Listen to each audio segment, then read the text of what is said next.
Baik, pemirsa, kembali lagi bersama saya Andre Ririn Karina dalam segmen Special Science kali ini. Pemirsa, Indonesia merupakan mitra strategis Amerika Serikat di Asia Pasifik.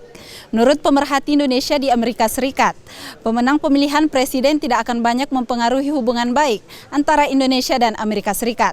Berikut laporan Voice of America untuk unhastv.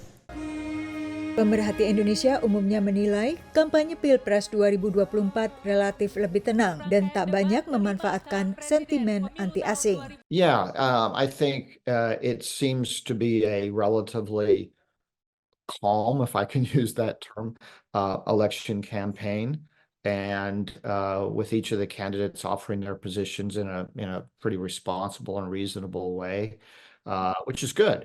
Tapi analis tak melihat bakal ada perbedaan signifikan dalam kebijakan luar negeri siapapun yang terpilih. Among the three candidates, all three of them will pursue similar priorities as the current COVID administration or even the past SPY administration, but you might see differences in how they approach these priorities. Each candidate has their specific positions both on foreign policy and domestic issues, which is normal.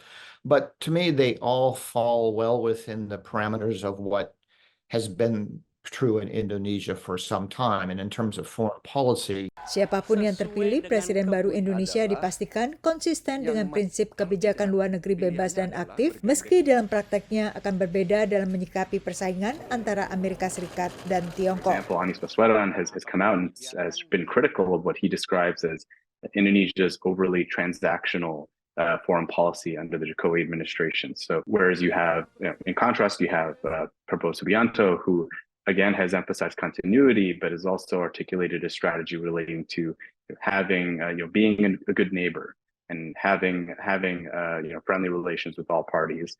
And then you have Ganjar Pranowo, who has also espoused similar sort of rhetoric as well in terms of maintaining balanced ties with all parties.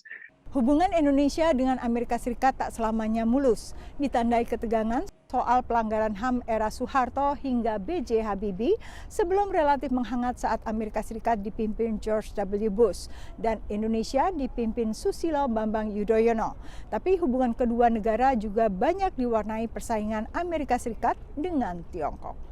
Tapi posisi Indonesia terkait rivalitas Amerika Serikat-Tiongkok menurut analis sejalan dengan banyak mitra Amerika Serikat lainnya. Under Jokowi, arguably Indonesia's leaned a little bit more toward China on economic issues and maybe a little bit more to the United States on security issues. That's fine. I don't worry a lot about that.